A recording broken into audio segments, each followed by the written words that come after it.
옆에 계신 분들과 인사하시겠습니다. 샬롬 샬롬.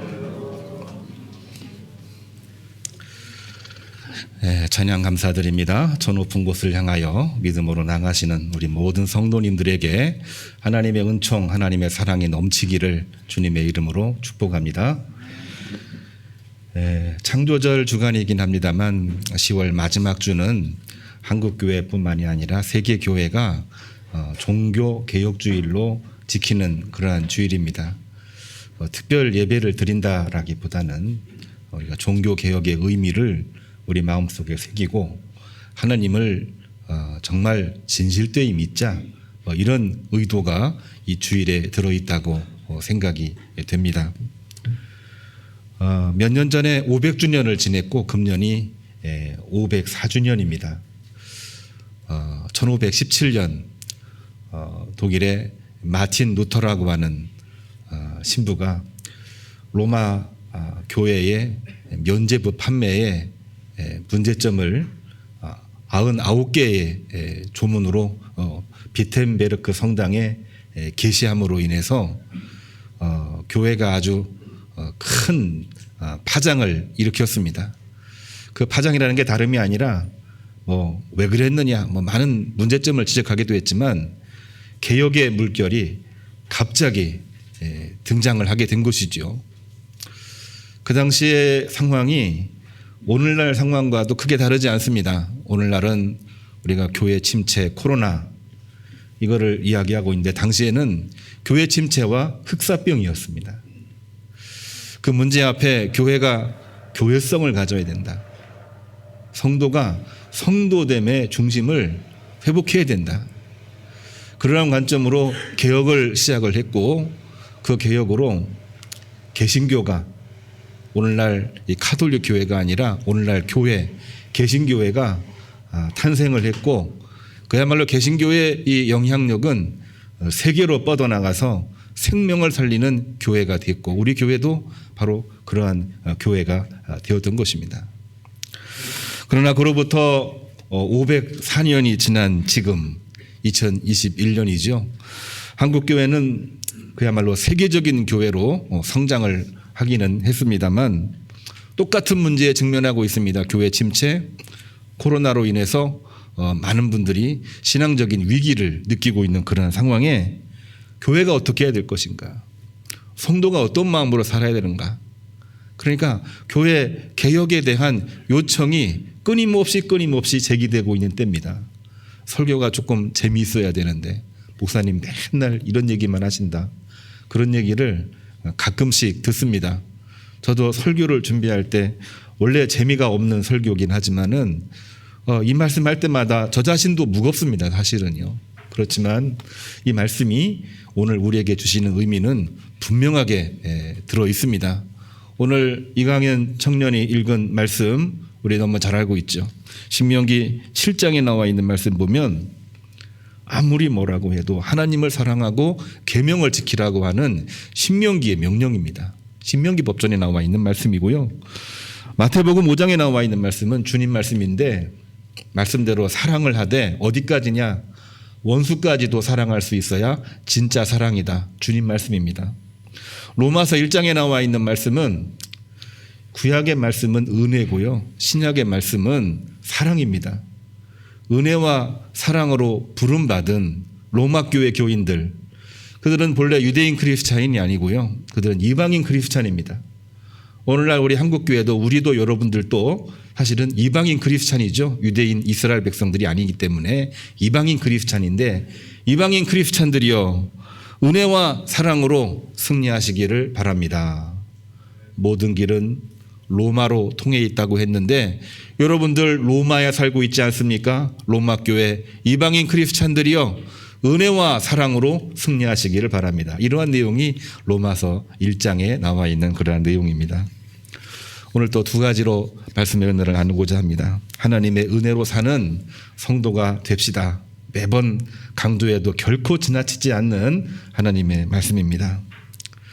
오늘 신명기의 말씀과 마태복음의 말씀이 모순처럼 느껴지지는 않습니까? 사실은 어제 설교를 준비하면서 이 문제를 어떻게 풀어내야 되나 고민하다가 좀 늦기도 하고 주부의 좀 실수도 나오기도 했었습니다. 신명기 7장 9절에 나와 있는 말씀 보면은 말씀을 잘 보시기를 바랍니다. 하나님을 사랑하고 계명을 지키면 1000대까지 인애를 베푸시지만 10절을 보면은 미워하는 자는 보응하여 멸하신다. 간단하게 얘기하면은 조건적인 은혜입니다. 말씀을 지키면 은혜가 있고 지키지 아니하면 하나님의 진노가 있다고 하는 조건적인 은혜이죠. 이거는 신명기의 특징이기도 하고 구약 성경에 나오는 이 율법적인 특징이기도 한 것입니다. 그런데요, 마태복음 5장 43절 오늘 읽은 말씀이죠. 주님은 이 사랑의 계명을 지키되 이방인들처럼 형제와 이웃만 사랑하지 말고 믿는 사람이라고 한다면은 원수까지도 사랑할 수 있어야 그게 진짜 사랑이다. 이렇게 말씀을 하시기 때문에 이 말씀의 내용은 조금 무조건적인 은혜로 우리가 느껴집니다. 구약의 말씀은 조건부예요. 신약의 말씀은 무조건적인 그러한 사랑을 말하고 있습니다. 이게 왜 고민이 되느냐? 오늘날 문제 앞에서 또 많은 죄 앞에서 우리가 이 죄에 대해서 배척을 할 것이냐 아니면 이 죄에 대해서 끌어안고 해결할 것이냐 라는 그 문제 앞에 서 있기 때문에 그런 것입니다. 신명기 법전에 나와 있는 이 말씀은 죄에 대해서는 단호하게 쳐내려버렸습니다. 그리고 오로지 계명으로 살아가는 율법적인 그 시대가 바로 구약의 시대였고요. 그러나 그 율법으로 말미암아 본인들도 지키지 못했기 때문에 사실은 북이스라엘이나 남유다나 하나님의 심판으로 패망당하고 포로로 끌려가게 되는 운명을 갖게 되었던 것이 구약 성경의 내용이거든요. 이것을 긍휼히 여기신 하나님께서 어떻게 하셨느냐? 그야말로 예수님을 이 땅에 보내주셔서 이제는 예수님을 마음으로 믿고 입으로 시인하기만 하면은 구원 얻을 수 있는 기회를 우리들에게 주셨거든요. 그렇기 때문에 이 말씀은 구약의 말씀과 신약의 말씀이 같은 맥을 유지하고 있긴 하지만은 그 흐름 속에서 굉장히 이 구원의 대상과 범위가 확대가 되고 있는 것을 우리는 보게 되는 것입니다. 신명기의 말씀도 조금 깊이 들어가서 보게 되면은 이렇게 우리가 볼 수 있습니다. 그 대상을 이스라엘로 국한하거나 이방인으로 배제하지를 않습니다. 유대인들, 이스라엘 백성들이 이 신명기에 나와 있는 하나님의 말씀을 잘못 해석한 것 중에 하나가 뭐냐면은 우리는 선민이기 때문에 아무리 죄를 져도 하나님의 심판당하지 않고 저 이방인들은 아무리 옳다고 해도 택한 민족이 아니기 때문에 하나님이 심판하시고 진노하신다. 이런 이 오만함을 가지고 있었기 때문에 남유다나 북이스라엘이나 결국 패망에 이를 수밖에 없었던 것입니다. 누구든지 하나님의 말씀과 계명을 준수하고 또 그 믿음대로 살아가면은 복을 누리고 그렇지 않으면 심판을 받는다고 하는 것이 신명기의 핵심적인 내용이고요. 뿐만이 아니라 이 이스라엘 민족이 불신앙했을 때는 이방인들보다 더 혹독하게 대가를 치를 때가 많았습니다. 또 정반대로 이방인이었지만 오늘 여기 이 본문에 나와 있지 않습니다만은 룻과 라합 같은 그러한 사람은 이방인이었습니다. 이방인이었지만은 믿음으로 말미암아 은혜를 입는 이방인으로 기록된 것을 분명하게 우리가 볼 수 있거든요.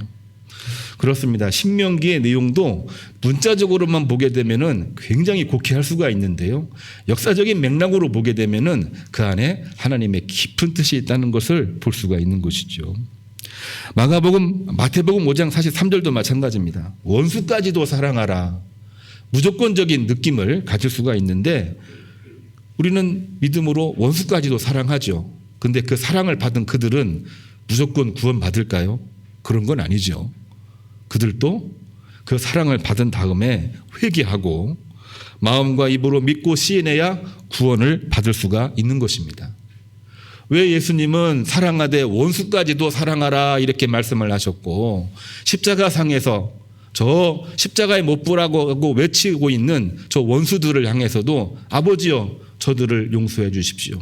저들이 하는 짓을 자기들이 지금 모르고 이야기하고 있습니다. 왜 이런 기도를 하셨을까요? 다만 그들에게도 아직까지는 구원의 기회가 있으니 구원의 기회를 박탈하지 말고 그들에게 주님 오시는 그날까지 복음을 끝까지 전하라고 하는 의미에서 원수까지라도 사랑을 하라고 하는 것입니다. 이 안에 있는 내용을 보게 되면은 우리가 단순하게 보면은 조건적인 사랑, 무조건적인 사랑 이렇게 이해가 안 될 정도로 갈래가 있어서 우리가 조금 혼란을 갖기도 합니다만 분명하게 그 내용이 들어 있습니다. 큰 범위 내에서는 하나님의 무조건적인 사랑이에요. 그러나 그 사랑을 받은 모든 사람들에게는 조건부의 은혜가 그 안에 있는 것입니다. 이제부터는 말씀 지키고 살아야 복이 있고 이제부터 하나님의 말씀을 저버리게 되면은 하나님의 진노가 있다는 것을 우리가 분명하게 알아야 되는 것입니다. 이 은혜라고 하는 단어를 저는 이 언어학적으로 들어가는 거를 이렇게 조금 이게 좀 답답한데 그래도 설명을 하려고 하니까 이 원문을 한번 찾아봤어요. 이 은혜의 히브리어는 헤세드라는 단어를 사용을 하고 있습니다. 근데 헤세드는 은혜인데 하자드라고 하는 단어의 반대말이기도 해요. 말씀을 지키면 헤세드, 말씀을 지키지 못하면 하저드. 그러니까 이 구원과 심판이 교차하고 있는 그러한 단어입니다. 이 단어 자체만으로도 조건부의 은혜를 말하고 있는 것입니다. 신약 성경에도 이 은혜라는 단어가 카리스라고 나옵니다. 카리스.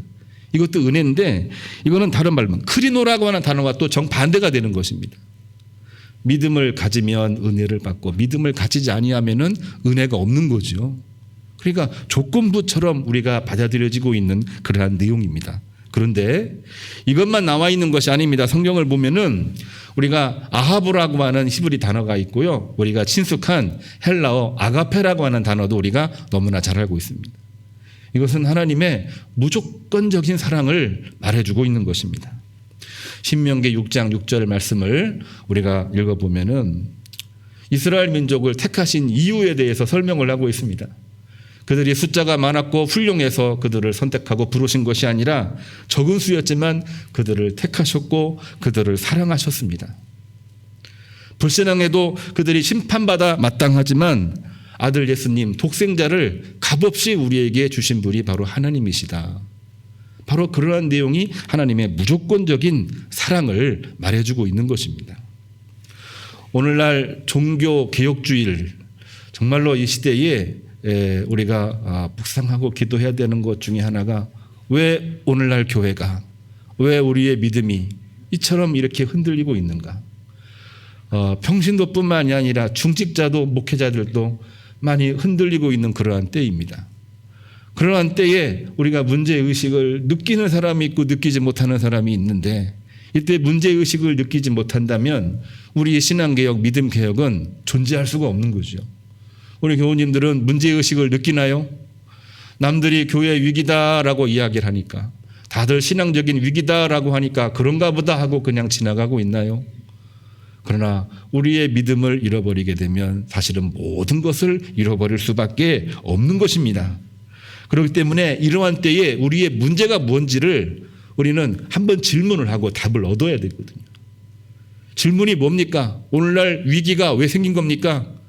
우리는 코로나로 말미암아 많은 일들을 경험했는데 코로나 때문에 지금까지 잘된 것도 있지만 코로나를 핑계로 해서 우리가 하지 못한 것들도 너무나 많이 있거든요. 코로나가 있으나 코로나가 없으나 우리의 믿음이 해이해졌고 하나님 신앙이 느슨해진 것을 우리는 꼭 확인을 해야 되는 것입니다. 오늘날 교회 침체의 원인은 다름이 아닙니다.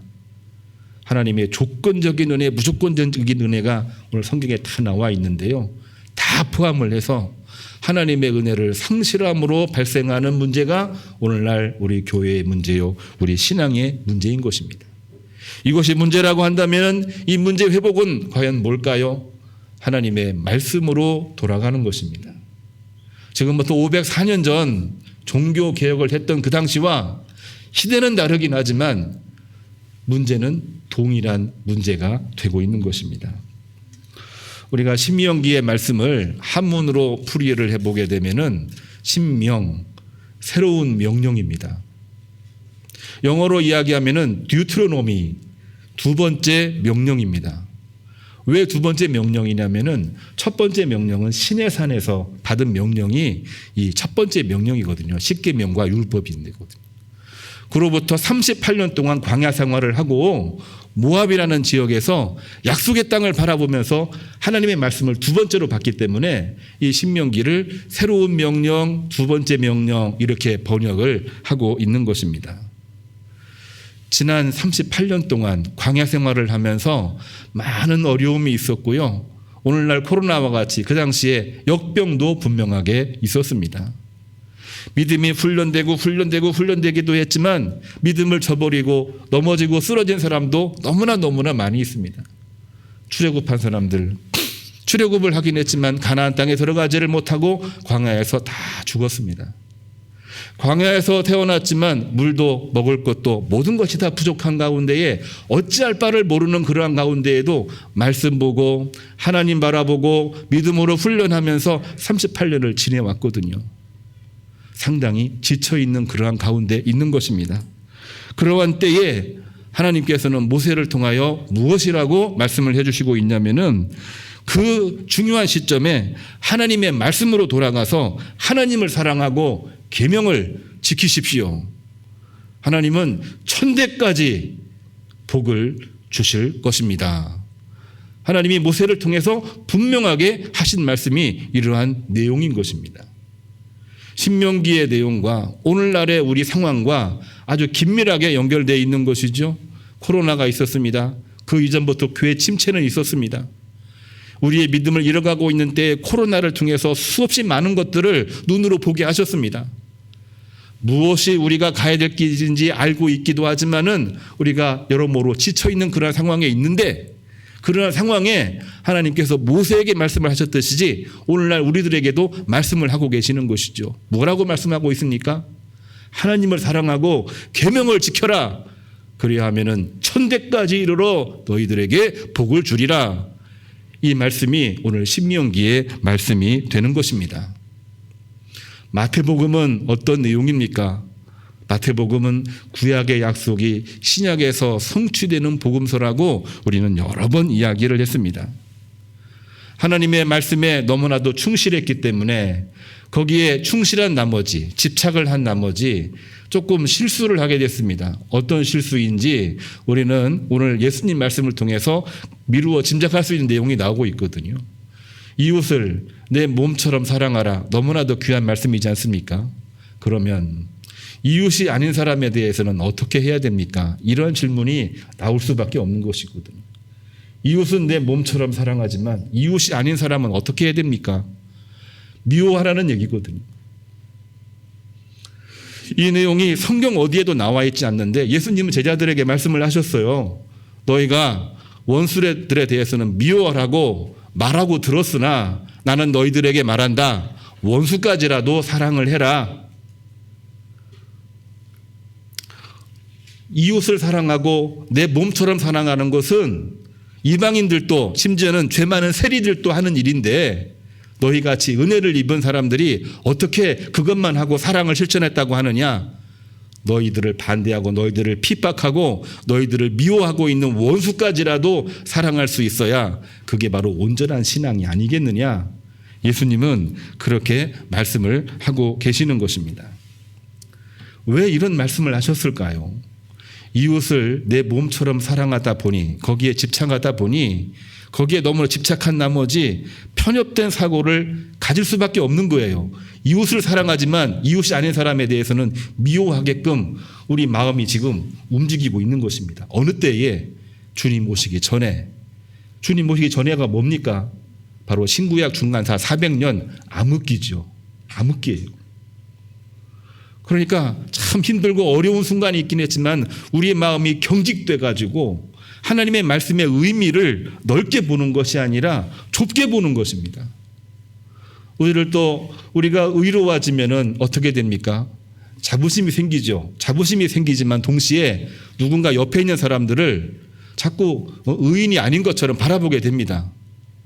이거 우리가 꼭 지적해야 되는 그러한 내용이거든요. 왜 이스라엘 백성들이 하나님의 그 많은 사랑을 받고도 겸허하게 믿음으로 나가지 못하고 오만해지고 교만해지는 겁니까? 선택받은 그 은혜를 은혜로 여기지 아니하고 권리로 여겼을 때에 그들은 끊임없이 정죄하는 바리새적인 모습으로 변화되게 되었던 것이지요. 그렇기 때문에 예수님은 너희들 지금까지 원수를 미워하라 그런 말을 들었으나 나는 여러분들에게 말합니다. 원수를 미워하지 말고 사랑하십시오. 원수를 미워하는 것은 바로 하나님의 사랑입니다. 왜 이러한 이야기를 했을까요? 그것은 바로 새로운 시대가 열리기 때문에 그런 것입니다.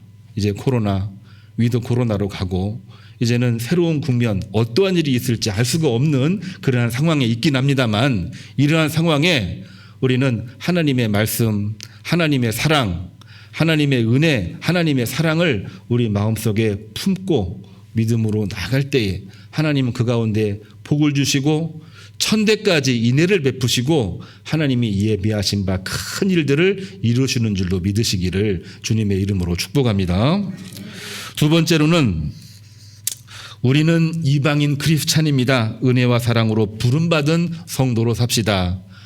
앞서 한 이야기와 크게 다르지 않습니다. 로마 교회와 마찬가지로 한국 교회도 이방인 크리스찬 교회지요. 모든 길이 로마로 통하는 시대. 그렇기 때문에 사도 바울은 선교의 목표를 로마로 삼기도 했습니다. 로마의 복음이 전해져야 세계 곳곳으로 하나님의 복음이 전해지기 때문에. 그래서 로마서 1장을 보게 되면은 바울 자신을 주님의 종으로 소개하면서 선지자의 약속대로 다윗의 혈통으로 오셨고 죽은 자 가운데서 부활하신 하나님의 아들 예수 그리스도를 증언하고 있는 내용이 로마서에 나와 있는 그러한 내용입니다. 여기에 나와 있는 내용은 구약의 말씀과 복음서에 나와 있는 말씀을 요약을 하고 있어요. 우리에게는 하나님의 은혜가 있습니다. 우리에게는 주님의 사랑이 있습니다. 은혜와 사랑으로 부름받은 성도들은 그 어떤 상황에 있든지 모든 것을 주님 손에 맡기고 하나님을 사랑하고 이웃을 사랑해야 되는 것입니다. 이 말씀이 로마서의 내용이기도 합니다. 심지어는 원수까지라도 우리가 사랑하며 믿음으로 나갑시다. 교회를 핍박했던, 교회를 반대했던 그 많은 사람까지도 사랑할 수 있는 믿음을 가져야, 마음을 가져야 오늘날 교회가 되는 것입니다. 억울하기도 하고 사실은 화나기도 하고 그리고 견디기 어렵기도 하고 내가 왜 신앙생활을 하나 그런 마음이 있다고 할지라도 우리는 하나님에 대한 믿음을 가지고 있는 사람이기 때문에 하나님 믿음을 가지고 하나님을 사랑하고 내 이웃을 내 몸처럼 사랑하되 원수까지라도 사랑할 수 있는 마음을 가질 수 있을 때에 그때에 개혁이 이루어지고 개혁이 성취된다고 하는 얘기죠.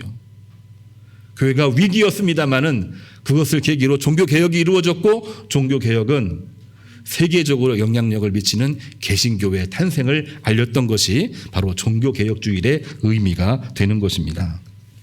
오늘 함께 읽지는 못했습니다마는 시편 40편 7절을 보면은 시편 기자가 이렇게 이야기를 하고 있습니다. 내가 왔나이다. 나를 가리켜 기록한 것이 두루마리 책에 있나이다. 하나님, 내가 주의 뜻 행하기를 즐기오니 주의 법이 나의 심중에 있나이다. 시인의 상황은 굉장히 험악하고 정말 척박한 그런 상황이었습니다만 하나님, 내 마음속에 두루마리 책이 있나이다. 말씀이 있나이다. 내가 심중에 하나님을 사랑하는 마음이 있나이다. 이 믿음으로 살게 하시옵소서. 이게 바로 시인의 고백이기도 한 것입니다.